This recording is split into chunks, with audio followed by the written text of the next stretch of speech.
Hi, welcome to the Retirement Railroad. I'm Steve, and today we're going to take a look at my haul from Gulf Coast Model Railroad, model trains, down in Sarasota, Florida.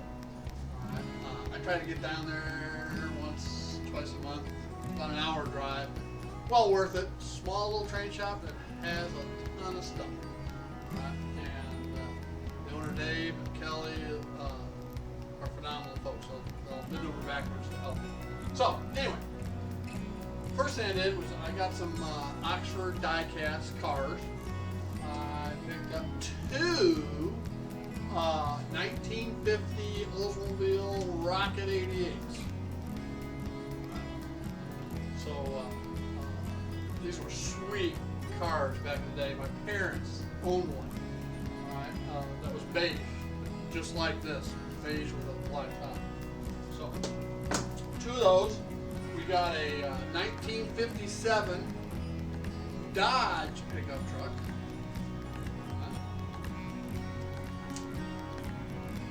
I guess I should show the Rocket 88 a little closer.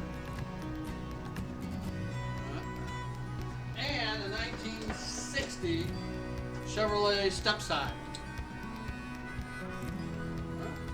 So we picked up these four. Then we picked up a diesel fueling facility, which will go down here at the Aurora engine facility. This one's identical to the one I have over in Cicero, but they won't look identical. So, got that. And then I got three stall roundhouses. Right. And of my 14 spots down here at Aurora around the turntable, this will cover 9 of them. Okay. So, a lot of work to do. Then I picked up some wheels. If I did my math correct, I picked up 2 packs of 12 per car, which is enough to do 3 cards each of rolling stock. So that's enough to do 9 freight cars. Okay, and two sets of 33 inch, and 1 set of 36 inch.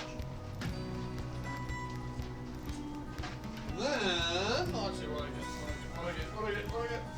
Oh, whenever I find a Burlington CB&Q hopper with a coal load, I go ahead and pick it up. And I don't have this one, so I'll have to weigh it.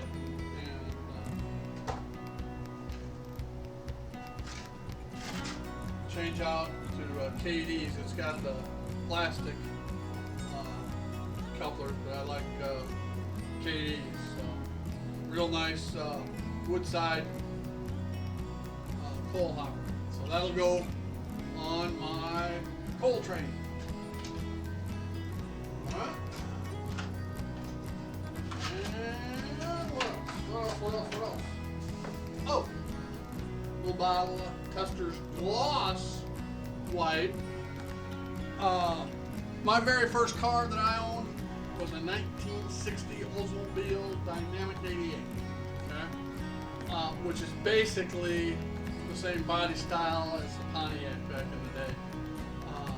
But mine was copper with a white roof. So, Gloss White, and I'll have my old car. Or a facsimile thereof. Alright, then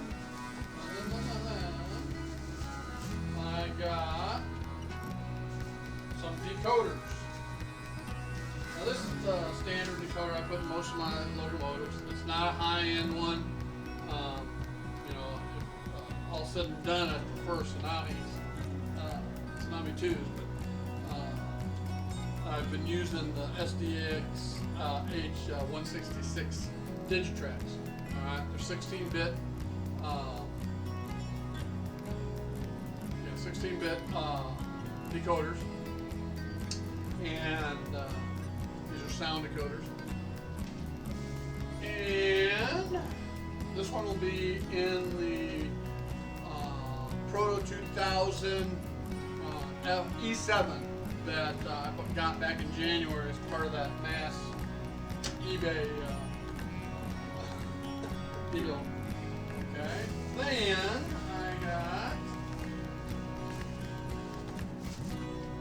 a DH165LO decoder, and this will go in my GP92.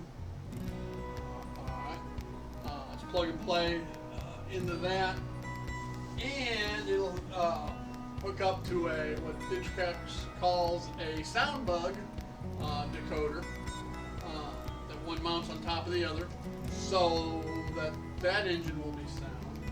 And then I've got a GP30